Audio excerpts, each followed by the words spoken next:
நாளைக்கான வீடியோ தாங்க வந்திருக்கு. வீடியோ வந்து சூப்பரா இருந்துச்சு அப்படின்னு தாங்க சொல்லணும். கடைசியில பார்த்தா ரத்தனத்துக்கு உண்மை தெரிஞ்சு போச்சு. நம்ம பாரதிக்கு வந்து உண்மை தெரிஞ்சு போச்சு அப்படின்னு தாங்க சொல்லணும். 2 பேரும் பார்த்தீங்கன்னா, அதிரடியான முடிவு எடுத்திருக்காங்க அப்படின்னு தாங்க சொல்லணும். அதெல்லாம் பார்க்குறவங்க சேனலை மட்டும் மறக்காம லைக் அண்ட் சப்ஸ்கிரைப் மட்டும் பண்ணிருங்க. ஃபர்ஸ்ட்டு எடுத்தோடனே நம்ம பாரதி இருக்காங்களா, பாரதி வந்து அந்த நர்ஸை மிரட்டி கேட்டுக்கிட்டு இருக்காங்க. "நீ என்ன?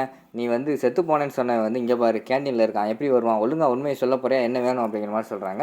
உடனே "இல்லை மேடம், நான் உண்மையை தான் சொல்கிறேன் மேடம். அவர் தான் கொடுத்தாரு" அப்படிங்கிற மாதிரி சொல்கிறாங்க. "இங்கே பாரு, திருப்பி திருப்பி சொல்லிக்கிட்டு இருக்காத" அப்படிங்கிற மாதிரி சொல்கிறாங்க. இப்போ நீ சொல்ல போறியா இல்லையா அப்படிங்கிற மாதிரி கேட்காங்க. மேடம் நான் இல்லை எல்லாம் சொன்னதெல்லாம் உங்களோட நன்மைக்காக தான் நான் சொன்னேன், தயவுசெய்து அதை புரிஞ்சுக்கோங்க அப்படிங்கிற மாதிரி அந்த நர்ஸு சொல்கிறாங்க. என்னோட நன்மைக்கா?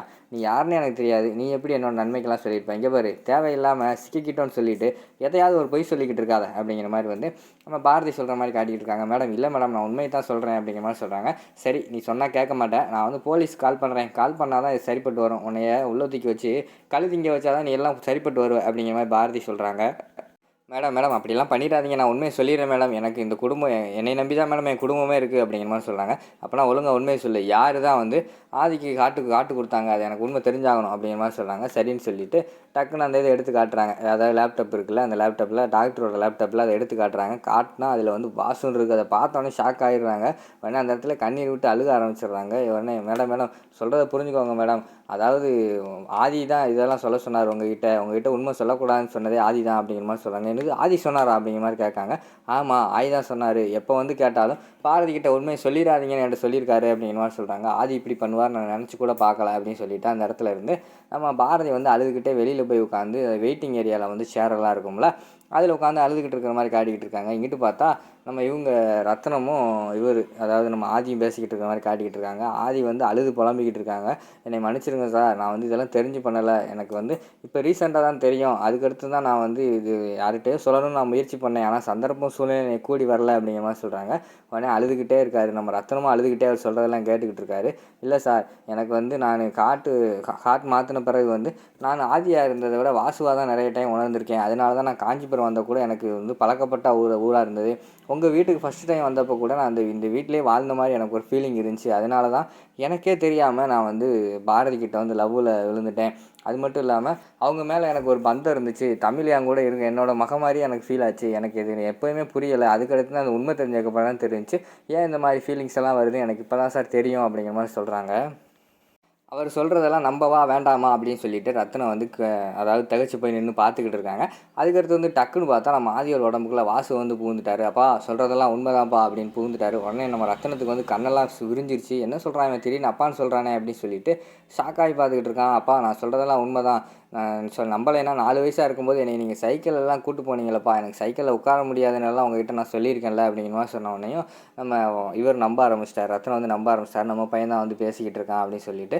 அடுத்து வந்து எனக்கு 16 வயசு இருக்கும்போது நான் வந்து ஒரு பையன் கூட சண்டை போட்டேன். சண்டை போட்டு வீட்டுக்கு வந்தப்போ பார்த்தீங்கன்னா நீங்கள் கூட என்னை அடிச்சிருக்கீங்கப்பா அப்படிங்கிற மாதிரி சொல்கிறாங்க. உடனே எல்லாத்தையுமே நம்பிட்டு ஆமாப்பான்னு சொல்லிட்டு ஆதியை வந்து கட்டி பிடிச்சி அழுக ஆரம்பிச்சிடுறாங்க. அழுத பிறகு வந்து ஏன்ப்பா இந்த உண்மை தெரிஞ்ச பிறகு என்கிட்ட சொல்லலை அப்படிங்கிற மாதிரி வந்து ரத்னம் கேட்காரு.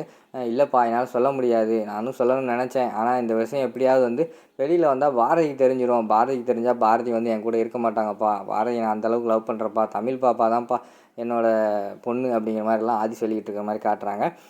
சரி விடுப்பா, ஆனால் இப்போ உண்மையெல்லாம் எல்லாமே கைமீறி போயிடுச்சுப்பா அப்படிங்கிற மாதிரி சொல்கிறாங்க. என்னப்பா சொல்கிறீங்க, என்னாச்சு அப்படிங்கிற மாதிரி கேட்ட உடனேயும் ஆல்ரெடி வந்து வாசுவோட இதயத்தை யாரோ திருடி வச்சுட்டாங்கன்னு வந்து பாரதிக்கு ஆல்ரெடி தெரிஞ்சிருச்சுப்பா, நான் தான் உண்மை என்னன்னு தெரிஞ்சுட்டு வான்னு சொல்லிட்டு ஹாஸ்பிட்டலுக்கு அனுப்பி வச்சுருக்கேன்ப்பா. இப்போ பாரதி கூட ஹாஸ்பிட்டல் தான்ப்பா போயிருக்கா, இந்நேரம் அவளுக்கு உண்மை தெரிஞ்சாலும் தெரிஞ்சிருக்குமேப்பா அப்படிங்கிற மாதிரி சொன்னோடனே ஆதி வந்து அழுக ஆரம்பிச்சிடுறாங்க. ஐயோ பாரதி போச்சே அப்படின்னு சொல்லிட்டு அழுதுகிட்டு இருக்காங்க.